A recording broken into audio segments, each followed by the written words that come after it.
আসসালামু আলাইকুম। আশা করছি সবাই অনেক বেশি ভালো আছেন ও সুস্থ আছেন। আর সব সময় ভালো এবং সুস্থ থাকতে হলে আমাদের খাদ্য তালিকায় এমন কিছু সবজি রাখতে হবে যেন আমরা সব সময় সুস্থ থাকতে পারি। বর্তমান সময়ে ডায়াবেটিক্স এবং হার্টের সমস্যা একটা কমন ব্যাধি হয়ে উঠেছে। তাই এই সকল ব্যাধি থেকে রক্ষা পেতে ও নিয়ন্ত্রণে রাখতে হলে এই সবজিটা আমাদের খাদ্য তালিকায় রাখা একান্ত প্রয়োজনীয়। আর সেই গুরুত্বপূর্ণ সবজিটা হলো ডুমুর। তাই আজ আপনাদের মাঝে হাজির হয়েছি ডুমুরের একটি স্পেশাল রেসিপি নিয়ে। এটাই হচ্ছে সেই গুরুত্বপূর্ণ সবজি ডুমুর। আমি এখানে কিছু পরিমাণ ডুমুর নিয়েছি। এখন ডুমুরগুলোকে কিভাবে কাটতে হবে তা দেখাচ্ছি। একটু ভালোভাবে লক্ষ্য করবেন, তাহলে বুঝতে পারবেন আমি ডুমুরগুলোকে কিভাবে কেটে নিচ্ছি। প্রথমে আমরা এইভাবে মাঝখান দিয়ে দুই টুকরো করে নেব। তারপর উভয় টুকরোগুলোকে আবার কেটে মোট 4 টুকরো করে নেব। এখন মাঝখানের বিচিগুলোকে আমরা এভাবে ছাড়িয়ে নেব। বিচিগুলোকে খুব ভালোভাবে পরিষ্কার করে নিতে হবে, কারণ বিচিগুলো যদি থেকে যায় তাহলে একটা কচকচে ভাব থেকে যাবে। তাই বিচিগুলোকে আমরা খুব ভালোভাবে পরিষ্কার করে নিব।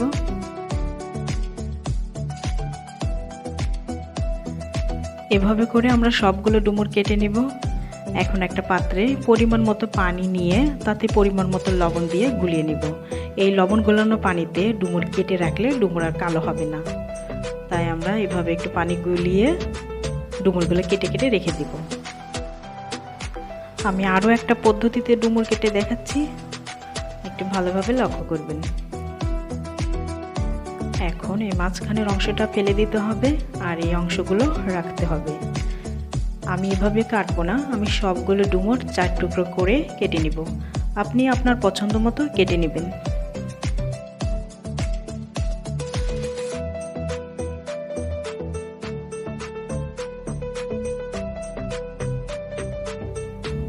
সবগুলো ডুমুর আমি এভাবে কেটে নিয়েছি। এখন খুব ভালোভাবে ধুয়ে নিয়ে চুলায় বসিয়ে পরিমাণ মতো পানি দিয়ে সেদ্ধ করে নিব। এখন দিয়ে দিচ্ছি পরিমাণ মতো লবণ। এখানে লবণ দিয়েও সেদ্ধ করে নিতে পারেন, আবার লবণ না দিয়েও সেদ্ধ করে নিতে পারেন। এখন একটা ঢাকনা দিয়ে ঢেকে খুব ভালোভাবে ডুমুরগুলোকে সেদ্ধ করে নিব। দেখতেই পাচ্ছেন খুব ভালোভাবে ডুমুরগুলো সেদ্ধ হয়ে গেছে। এখন এরকম একটা জালি বা স্টেইনারে রেখে আমরা ডুমুরগুলোর পানি ঝরিয়ে নেব। এখন দেখাচ্ছি ফ্রোজেন পদ্ধতি। ডুমুরগুলোকে আমরা খুব ভালোভাবে ঠান্ডা করে নিব। তারপর এরকম একটা এয়ারটাইট বক্সে করে ডিপ ফ্রিজে রেখে আমরা 3 থেকে 4 মাস এই সবজিটি খেতে পারবো। বাকি অর্ধেকটা এখন রান্না করে নিব। ডুমুরের সাথে আপনি যে কোনো শুটকি মাছ, চিংড়ি মাছ, হাঁসের মাংস, মুরগির মাংস, হাঁসের চামড়া, মুরগির চামড়া যে কোনো একটি দিয়ে রান্না করে নিতে পারেন। আমি এখানে কিছু মুরগির চামড়া নিয়েছি। এখন চুলায় একটা প্যান বসিয়ে তাতে দিয়ে দিচ্ছি পরিমাণ মতো তেল, তেজপাতা আর পরিমাণ মতো পেঁয়াজ কুচি। পেঁয়াজগুলোকে আমি খুব ভালোভাবে নাড়াচাড়া করে নিয়ে বাদামি কালার করে নিব। পেঁয়াজগুলো বাদামি কালার হয়ে গেছে। এখন দিয়ে দিচ্ছি 1 টেবিল চামচ রসুন বাটা, 1 টেবিল চামচ পেঁয়াজ বাটা, 1 টেবিল চামচ আদা বাটা, আর দিচ্ছি 1 টেবিল চামচ জিরা বাটা।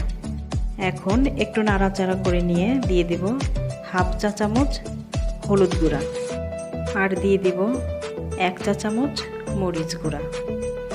ঝালটা আপনি আপনার পছন্দ মতো দিয়ে নেবেন। এখন দিচ্ছি পরিমাণ মতো লবণ। এখন দিচ্ছি হাফ চা চামচ গরম মশলা বাটা। এখানে আমি এলাচ আর দারচিনি একসাথে বেটে নিয়েছি। এখন সবগুলো উপাদান খুব ভালোভাবে নাড়াচাড়া করে নিয়ে সামান্য পরিমাণ পানি দিয়ে খুব ভালোভাবে মশলাগুলোকে কষিয়ে নিব।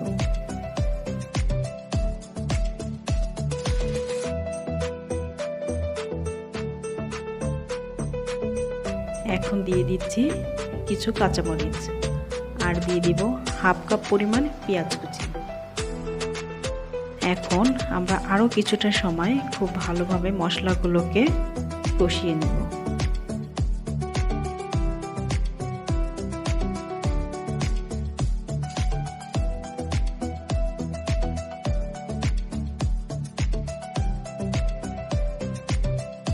এ পর্যায়ে মশলাগুলো খুব ভালোভাবে কষানো হয়ে গেছে।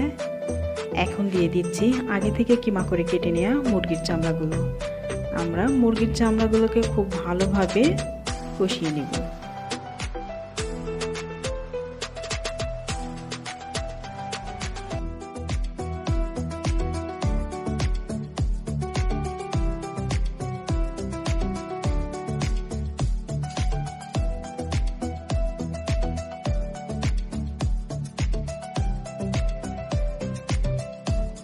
এ পর্যায়ে চামড়াগুলো খুব ভালোভাবে কষানো হয়ে গেছে। দেখতেই পাচ্ছেন তেলগুলো উপরে উঠে আসছে। যখন তেলগুলো উপরে উঠে আসবে তখন বুঝতে পারবেন খুব ভালোভাবে কষানো হয়ে গেছে। তাই এখন দিয়ে দিচ্ছি আগে থেকে সেদ্ধ করে নেওয়া ডুমুরগুলো। এখন খুব ভালোভাবে নাড়াচাড়া করে নিয়ে আমরা আরও কিছুটা সময় খুব ভালো করে কষিয়ে নিব।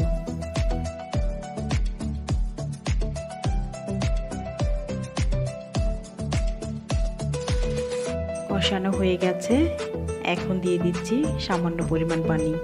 যেহেতু ডুমুরটা আগে থেকেই সেদ্ধ করা ছিল তাই খুব একটা বেশি পানি দিতে হবে না।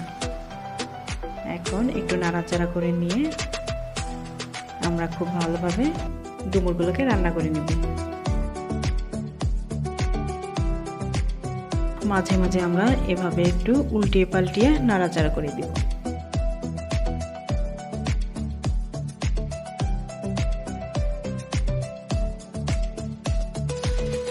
হয়ে গেছে আমাদের খুব মজাদার ডুমুর রান্না। এখন গরম গরম ভাতের সাথে পরিবেশন করুন। এতক্ষণ আমাদের সঙ্গে থাকার জন্য সবাইকে অনেক অনেক ধন্যবাদ জানিয়ে যেখানেই বিদায় নিচ্ছি। আবারও দেখা হবে পরবর্তী কোনো রেসিপি নিয়ে। ততক্ষণ সবাই ভালো থাকবেন, সুস্থ থাকবেন। আল্লাহ হাফেজ।